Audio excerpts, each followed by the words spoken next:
teman-teman, di vlog kali ini aku mau share dengan kalian pengalaman salah satu perawat Indonesia yang bekerja di Jerman di bagian home care atau ambulante Pflege. Karena banyak banget yang minta ke kalian supaya aku share dari beberapa bidang keperawatan yang ada di Jerman. Dan kali ini ada Kak Hoko. Halo, aku lagi, jangan bosan lihat mukaku ya. Dan beliau akan share pengalamannya selama bekerja di ambulante Pflege. Tapi buat kalian yang baru bergabung, jangan lupa subscribe dulu supaya aku tambah semangat.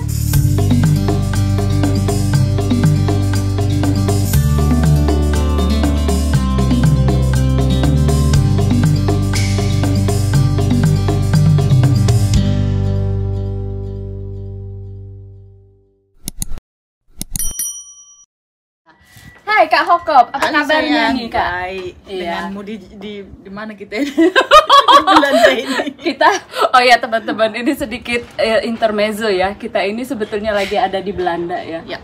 Ngapain kita ada kesini Kak? Kunjungin Kak Jenny, orang Rambung Merah. Halo iya. yang orang Rambung Merah. Halo Jangan orang lupa ya. Siantar. Orang Siantar. nanti aku cantumin iniannya Kak Jenny juga, YouTube-nya Kak Jenny. Jadi buat kalian yang pengen belajar masak-masak ala Siantar, ala homemade, ada YouTube-nya Kak Jenny.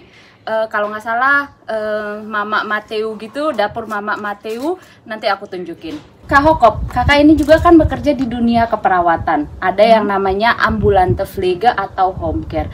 Bisa nggak kakak ceritain dulu awalnya pas kakak terjun ke dunia keperawatan, terus akhirnya memilih jurusan atau bidang home care ini gimana? Iya. Sewaktu saya di pendidikan keperawatan di sini, saya datang dari Indonesia kerja sosial setahun dan memilih untuk ambil kuliah Ausbildung untuk keperawatan. Nah, di dalam keperawatan sewaktu kita sekolah kita harus semua bidang kita harus pelajarin gitu ya. Jadi kalau umpamanya bagian yang ambulante Pflege ini sama kayak psikiatri. Kayak psikiatri ya, atau untuk kayak jiwa lah ya, kayak rumah sakit jiwa gitu. Rumah sakit jiwa. Kita itu punya jam tertentu, 2000 jam di bagian psikiatri, terus 2000 pokoknya itu bagi dua. 1000 di psikiatri atau 1000 di ambulante Pflege. Jadi aku bernasib bagi dua. Kayak temanku ada yang full di psikiatri atau ada yang full di ambulante Pflege, Jadi aku dua-duanya itulah ya, masuk di psikiatri 1000 jam dan di ambulante Pflege tadi 1000 juga jam. 1000 jam. Jadi dua-duanya memang aku suka gitu lah ya. Karena gitu. Dua-duanya kakak aku juga suka. psikiatri.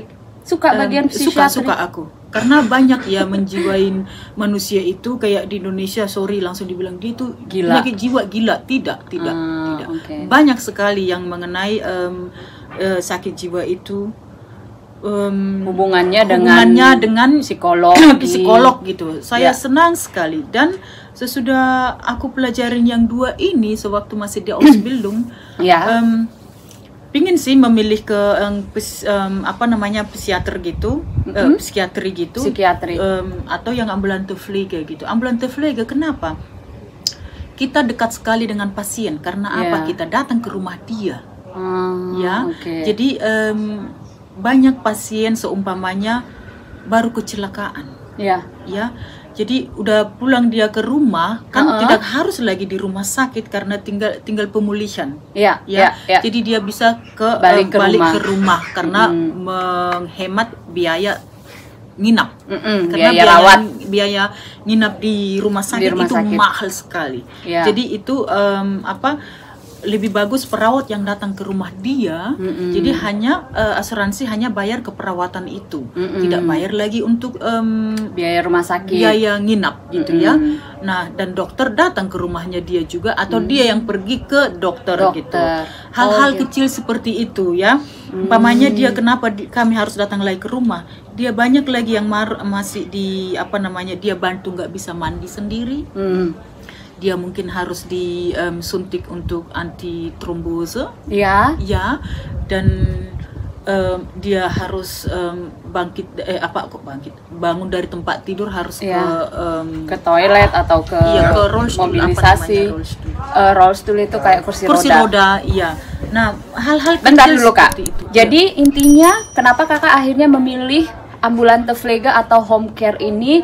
Jadi Kakak memutuskan disinilah benar-benar ada kedekatan perawatan dengan pasien. Dan kedekatannya itu tidak hanya dalam bidang keperawatannya, tapi mengenal lebih individual karena kita berada di lingkup rumah atau ruang privasinya si pasien kali ya, gitu ya. Oke. Dan itu memang antara hubungan itu beda sekali. Ya, dibandingkan dengan di rumah sakit. Kalau di rumah sakit itu semua kayaknya anonim ya. Oke, itu adalah kerja saya sebagai perawat. Saya harus melihat kamu secepat mungkin bangkit dari tempat tidur bisa berjalan sembuh. Tanpa memikirkan sejauh mana sebenarnya aspek-aspek lain. Iya gitu. Nah kalau di rumah kan beda lagi. Kita melihat pasien itu siapa dia dan siapa kita. Dan satu yang penting aku lihat di situ, aku banyak belajar di waktu aku masih di Ausbildung di ambulante pflege. Kita yang memutuskan sendiri. Nah kan gini, kalau di rumah sakit kita tergantung semua sama dokter. Yang memutuskan itu adalah dokter. Bukan kamu sebagai perawat. Semua dokter. Nah kalau kamu itu sendiri sama pasien. Nah seumpamanya pasien ini dia sakit, kamu harus memutuskan dia harus dibawa ke rumah sakit atau cukup hanya ke dokter saja. Nah aku senang di situ. Jadi ada kemandirian kita perawat. memang harus mandiri, dan bisa menentukan sejauh mana dia. Sama kayak pasien yang sudah yang kena stroke, itu rata-rata pasien kami itu yang kena stroke dan serangan jantung, atau yang Querschnittgelähmt gitu deh. Yang lumpuh sebelah. Rata-rata pasien kami seperti itu. Kak, sebentar, aku masih ada pertanyaan. Jadi sebetulnya klien atau pasien Kakak yang di tempat Kakak ini sebetulnya adakah dari grup usia tertentu atau gimana? Oh enggak. Kami ada mulai dari umur TK. Oh iya. Jadi anak-anak juga ada? Oh iya dong, namanya juga ambulante pflege ya kan, kita perawat yang datang ke rumah. Jadi yang ada yang mulai dari TK sampai SD, pokoknya sampai itu. Kalau SD kita harus masih tanganin, kalau SMP tergantung dia udah bisa sendiri. Karena ini yang anak-anak gitu itu Pak, karena harus menyuntik dia gula. Insulin ya, karena rata-rata diabetes. Nah kalau anak-anak jadi kan kadang dia main lupa apa segala macam, biar terjaga itu nilai insulinnya, nilai gulanya gitu. Karena main juga anak-anak ya. Kita nggak boleh harus kasih kamu udah besar, udah 5 tahun harus lihat gulamu bagaimana, tidak. Walaupun ada di tubuhnya itu ditanamkan gitu ya, kita hanya untuk mengukur dan memasukkan insulin itu aja. Jadi secara usia sebetulnya klien Kakak itu mix ya, bisa dibilang. Iya, tapi memang 60% itu orang tua. Iya, karena kan yang udah tua dan tidak mau ke panti jompo atau ke panti sakit, atau ke lansia, tapi dia sakit gitu loh. Tapi dia pingin di rumahnya. Ya kalau memang sakit kita yang harus datang gitu. Aku ada pertanyaan lagi nih Kak. Kakak bisa kasih gambaran nggak sistem kerjanya di ambulante pflege itu kayak gimana?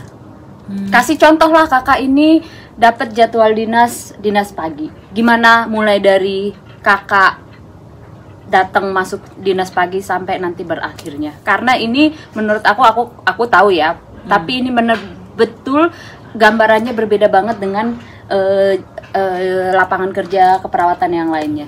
Iya. Kasih contoh. Dinas pagi. paling kecil ya di rumah sakit ya mulai jam 6 sampai jam 2, 8 jam gitu ya. Nah, kalau itu satu defisitnya ya.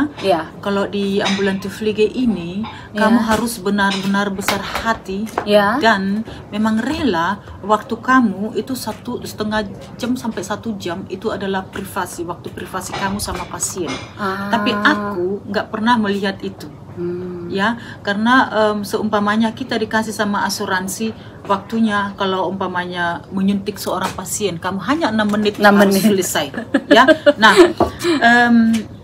itu individual, nggak bisa seperti itu.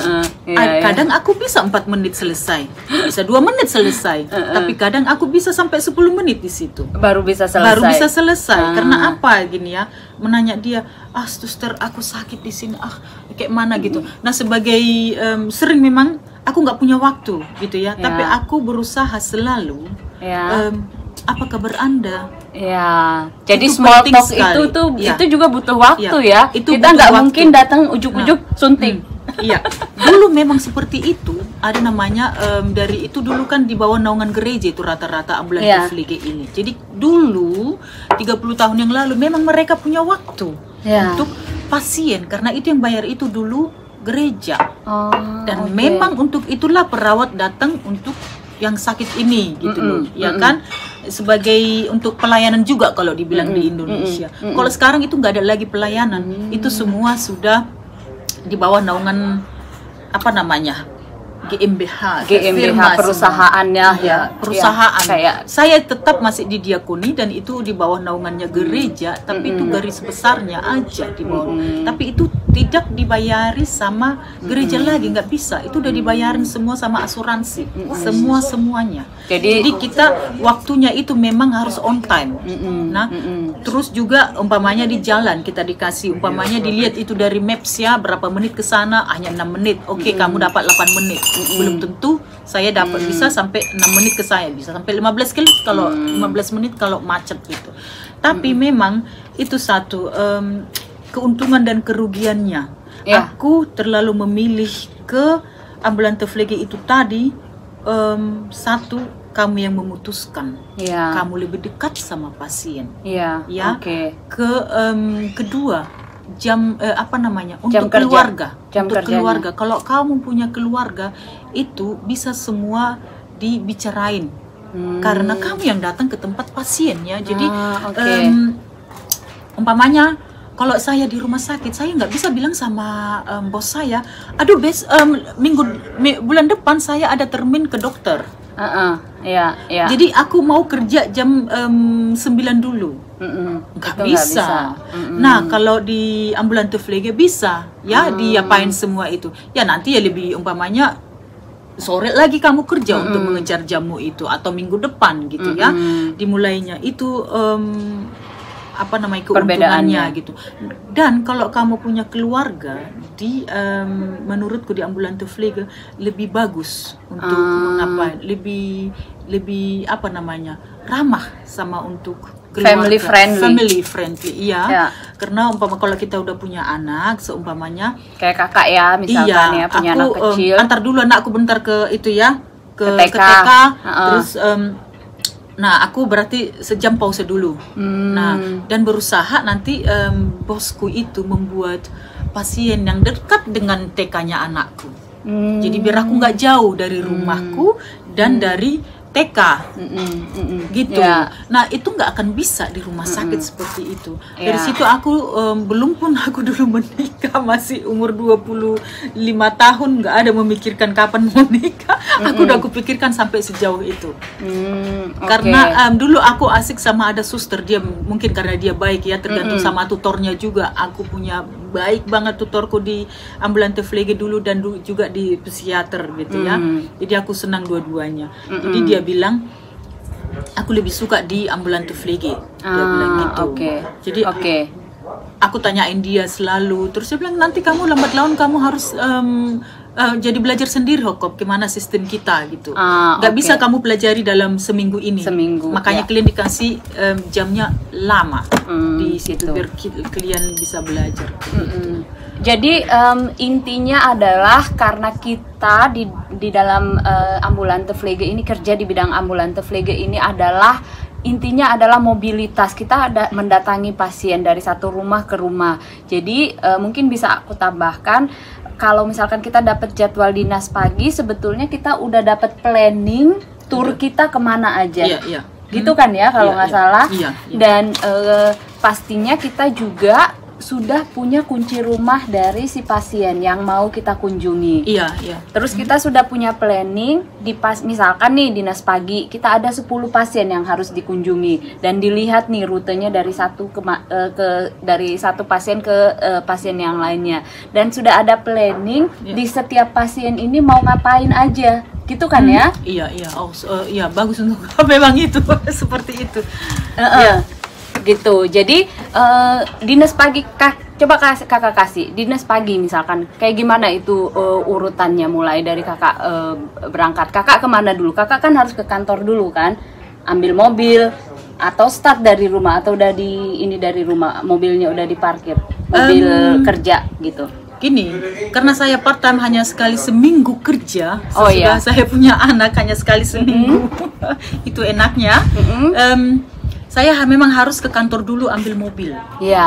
Jadi saya harus ke kantor dulu ambil mobil. Kerja ya? Mobil kerja, mobil dinas. Dari kantor saya baru ke pasien. Nah, kalau seumpamanya saya kerja mulai dari setengah hari atau sampai full, saya bawa itu mobil ke rumah. Saya bawa. Tapi karena ini hanya 1 hari, saya tidak boleh bawa mobil ke rumah. Jadi seandainya kakak pagi kerja, sorenya juga harus kerja, jadi siang-siangnya itu ketika istirahat itu boleh dibawa mobil ke rumah gitu. Kalau kayak gitu boleh kalau gitu. Tapi karena terus kalau di pasien itu ketika nyampe di pasien ngapain aja tindakan-tindakannya? Apakah hanya Behandlungspflege atau tindakan keperawatan mandiri, atau juga personal higiene ada juga, atau gimana? Maksudnya? Tugasnya yang biasanya cangkupan kerjanya gitu. Mungkin karena bisa berbeda ya, karena itu bagian higiene apa segala macam yang lain lagi. Jadi karena aku mungkin perawat, jadi aku hanya bagian untuk perawatnya aja. Behandlungspflege ya? Gitu. Jadi aku nggak tahu apa yang dibuat tangan kanan dan yang tangan kiri. Jadi aku monoton apa yang tertulis di planning aja. Di planning, dan itu memang harus itu yang aku lakukan gitu. Seumpamanya saya datang, halo, selamat pagi, apakah Anda enak tidur apa segala macam gitu ya. Sudah sarapan, sudah makan siang, sudah makan malam gitu. Dan saya langsung dan pasien itu tahu kalau saya datang, dan dia sudah sudah prepare. Sudah persiapan lah kalau saya akan datang gitu. Apakah saya hanya untuk mengukur insulinnya dia, atau hanya untuk kasih mengganti verban misalkan. Gitu ya. Nah, kalau umpamanya mengganti verban itu dia udah tahu jam berapa biasanya datang. Dia udah persiapkan kakinya yang udah ditaruh di atas kursi gitu ya. Jadi saya tinggal melakukannya, dia udah diatur semua gitu. Individual, tergantung semua. Karena nggak bisa kita bilang ini seperti ini karena umfangreich. Macem-macem ya, gitu. Seumpamanya pasien yang kena stroke, ya dia hanya di tempat tidur.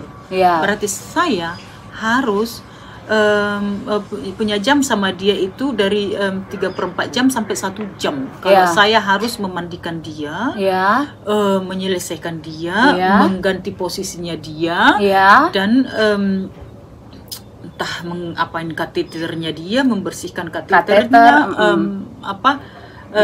urin kateter, terus menyuntik dia, atau hanya mungkin memberi obat, atau hanya untuk ngasih dia obat gitu ya. Kalau kasih obat itu hanya bentar, kasih udah halo selamat pagi, udah ini obat udah selesai. Obatnya kan biasanya diganti seminggu ya, per minggu.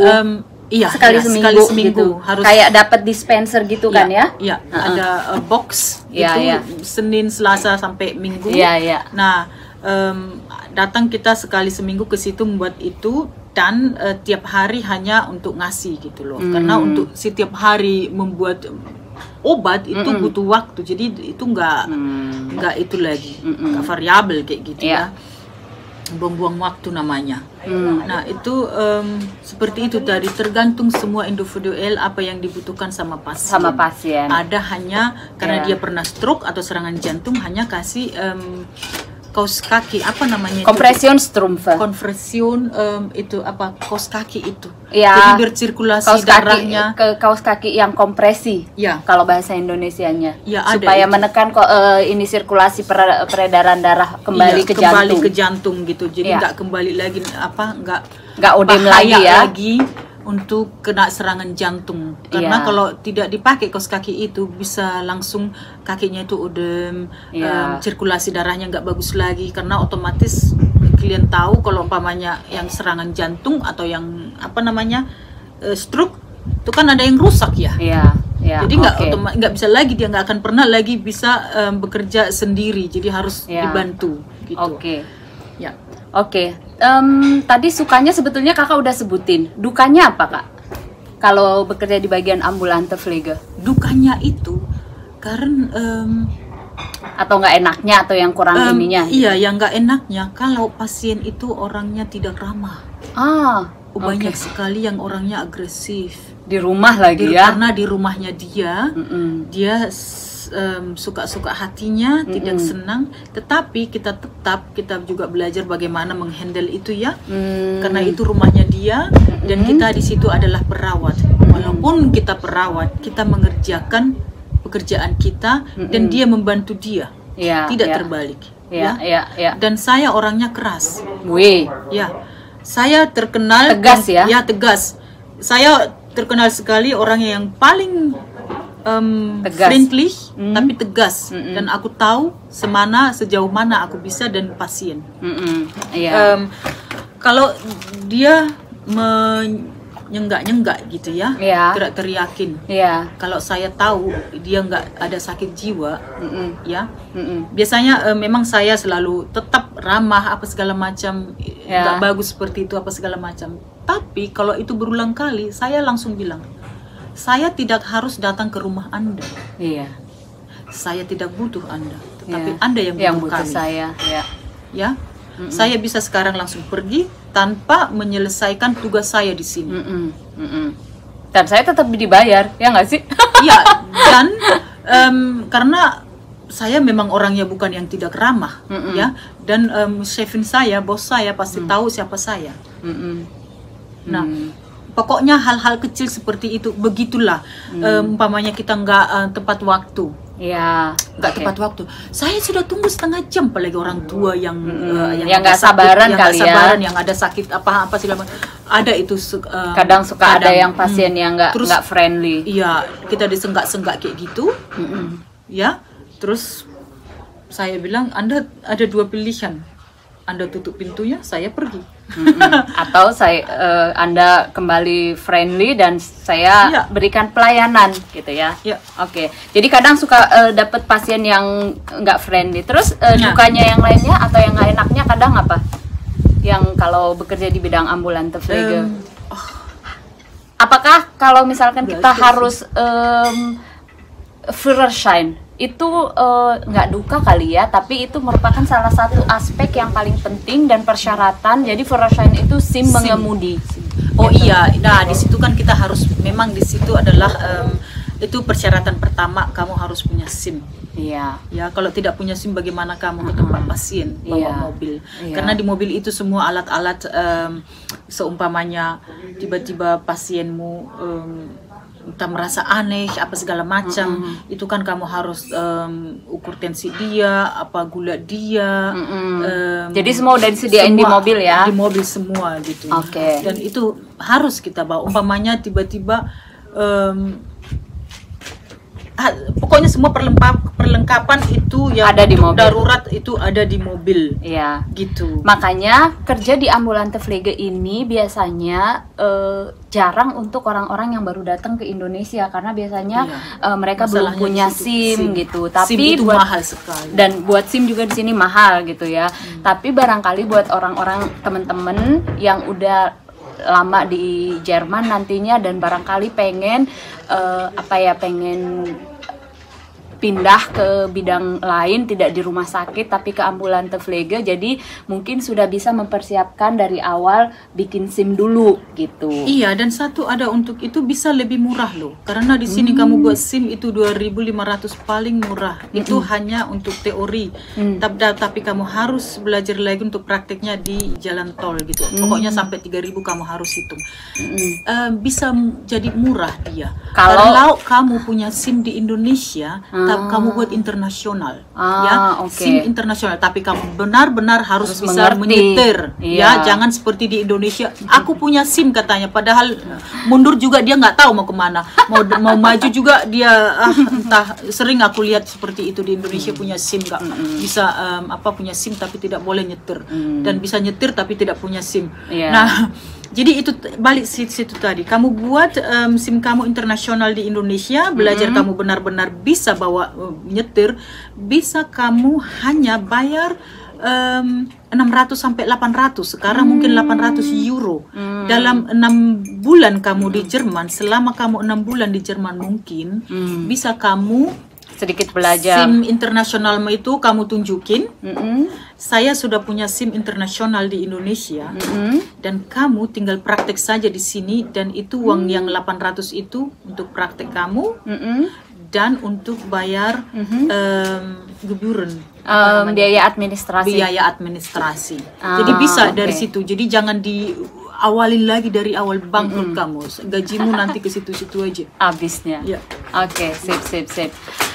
So, Kak Hokop, kayaknya kakak udah ceritain mulai dari persyaratan, mulai dari kenapa kakak sendiri tertarik di bidang ambulante Pflege, sampai dengan lingkup kerja di ambulante Pflege. Aku thank you banget kakak udah mau share, udah mau cerita,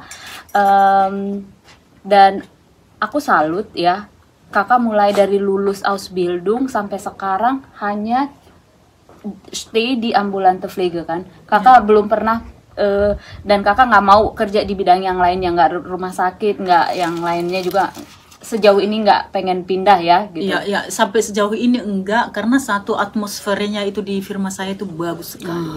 Itu salah satu seperti teman saya dulu, teman yang kerja di universitas, Uniklinik.